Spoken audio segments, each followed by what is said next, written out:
Turn on mga kalodski! It's time for lunch. Ito yung luto ko ngayon. Stir fry na sitaw. Then, steam na. Yan. Yan po. Ni-steam ko yung talong na niroll ko ang giniling at gisprinkle ko ng sesame seeds. Yan po ang ulam nila ngayon. Ayan guys. Then, soup.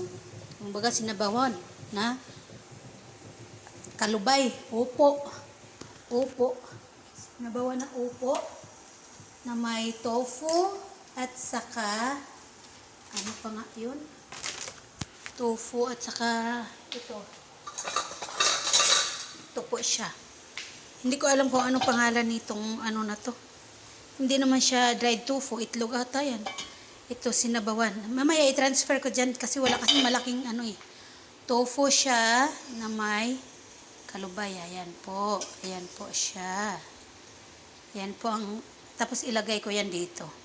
Maya ilipat ko siya dyan. Ayan po ang soup nila for today. So, antabayanan nyo po guys kasi nga malapit na ang alas 12. Kakain na yan sila. So, ita-transfer ko na to dito sa mangkok na maliit para maka-transfer ako ng soup. Ito po yung soup nila ngayon. Simple lang guys. Walang karne ngayon. Kasi nagkain naman sila ng karne kahapon eh. Yung manok. So, ngayon is ganito naman kasi ang karne ngayon is 2 balot na lang. So, mamaya pang gabi. So, kailangan kong i-mathematics para magkasya ang budget. Ayan po guys, ang ating luto ngayon. Sitaw na giniling na konti, na may giniling konti. Yan po. Tapos, ilipat ko dito yung ano para vegetarian sila ngayon. Yan po. Mag-alas 12 na kasi.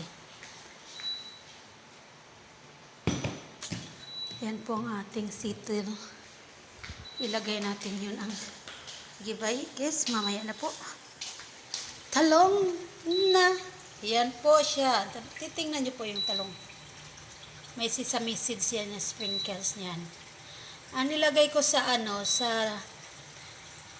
talong na to is grind meat.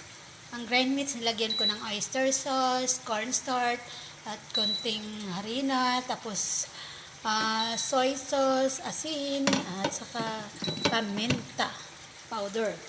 Yan po guys. Happy lunch!